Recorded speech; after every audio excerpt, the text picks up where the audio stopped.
Assalamualaikum warahmatullahi wabarakatuh. Kembali lagi dengan saya Septiani dalam bab keruangan serta konektivitas antar ruang dan waktu. Kali ini kita akan membahas tentang pengaruh interaksi keruangan dan juga waktu. Sebelum masuk ke materi tentang pengaruh interaksi, kita akan mempelajari dulu apa makna atau apa pengertian dari interaksi keruangan.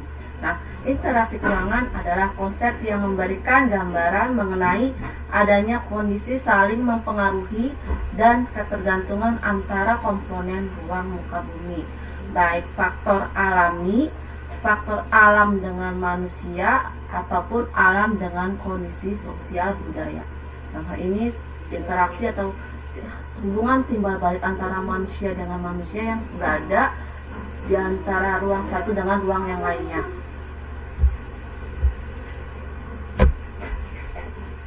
Nah, dampak interaksi keruangan.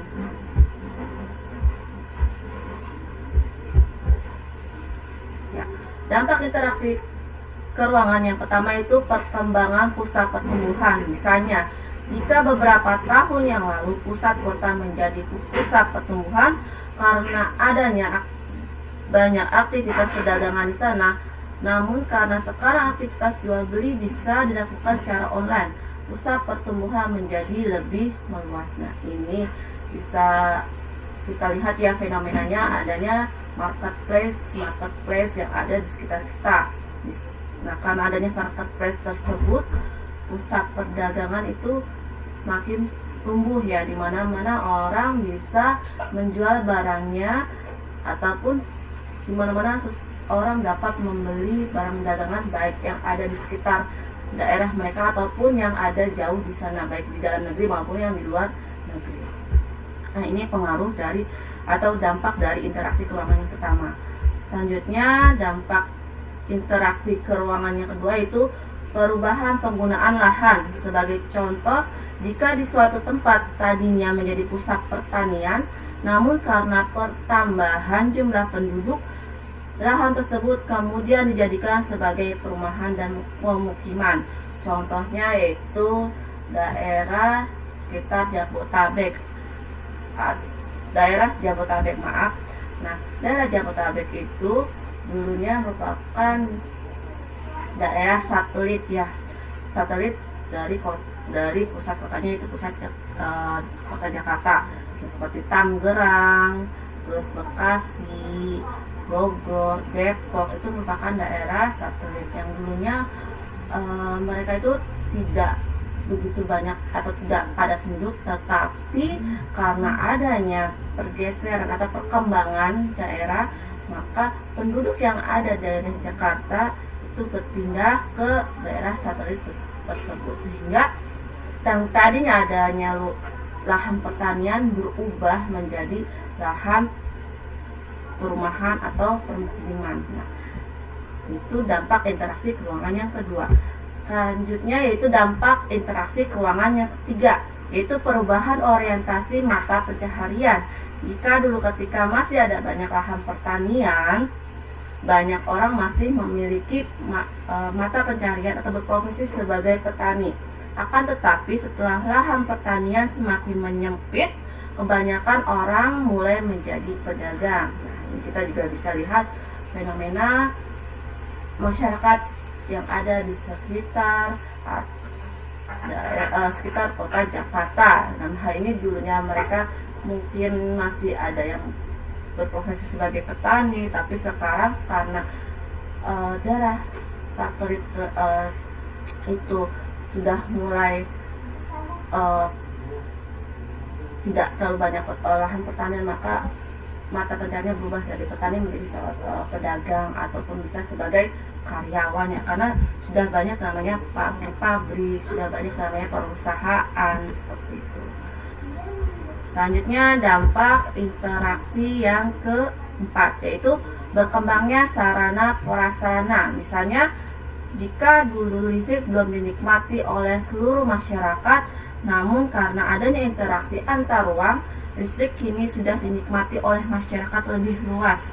Tidak hanya itu, jika sebelumnya untuk dapat menikmati listrik kita bisa membayarkan tagihan listrik setiap bulan, kini dengan perubahan sarana prasarana untuk dapat menikmati listrik kita harus membeli token terlebih dahulu. Nah, contohnya seperti ini. Dulu di daerah pedalaman itu untuk listrik itu susah ya, susah, dan seringkali mereka melakukan aktivitas itu dengan menggunakan penerangan itu menggunakan seperti obor ya, itu zaman dahulu, dimana listrik itu belum ada atau timbul listrik belum masuk ke daerah tersebut. Tapi karena adanya perkembangan sarana dan prasarana, listrik sudah bisa masuk, lalu masyarakat di sana menggunakan listrik ya, listriknya listrik biasa, lalu berubah sarana dan prasarana menjadi berupa listrik token ya. Nah, jadi mereka harus membeli token listrik terlebih dahulu sebelum menikmati listrik tersebut. Selanjutnya yaitu dampak interaksi yang kelima, yaitu berubahnya komposisi penduduk. Ini biasanya terjadi karena banyaknya pemuda yang merantau, sehingga suatu daerah memiliki perubahan komposisi penduduk yang didominasi oleh orang tua dan anak-anak saja. Nah, ini biasanya ya penduduk desa ingin mengadu nasib ke daerah kota karena dianggapnya apa, kota itu merupakan banyak namanya lapangan pekerjaan ya. Nah, karena mereka menganggap banyaknya lapangan pekerjaan di daerah kota, maka banyak adanya atau timbulnya urbanisasi atau perpindahan penduduk dari desa menuju kota yang tujuannya untuk mengadu nasib atau mencari lapangan pekerjaan. Nah, itu yang pertama. Karena banyaknya urbanisasi tersebut, maka di desa itu komposisinya jadi berubah, yang tadinya terdiri dari orang tua, terus penduduk yang usia produktif maupun anak-anak. Tetapi karena adanya urbanisasi tersebut atau sifatnya ingin merantau dan ingin mencari pekerjaan yang tujuannya sebenarnya untuk mereka sebenarnya tujuan mereka itu untuk meningkatkan taraf hidup mereka sendiri ya. Jadi mereka itu merantau ke kota besar dan akhirnya akibatnya di desa tersebut komposisi mereka berubah, yang tadinya ada penduduk usia produktif hanya sekarang berubah menjadi dominasi oleh orang tua maupun anak-anak saja.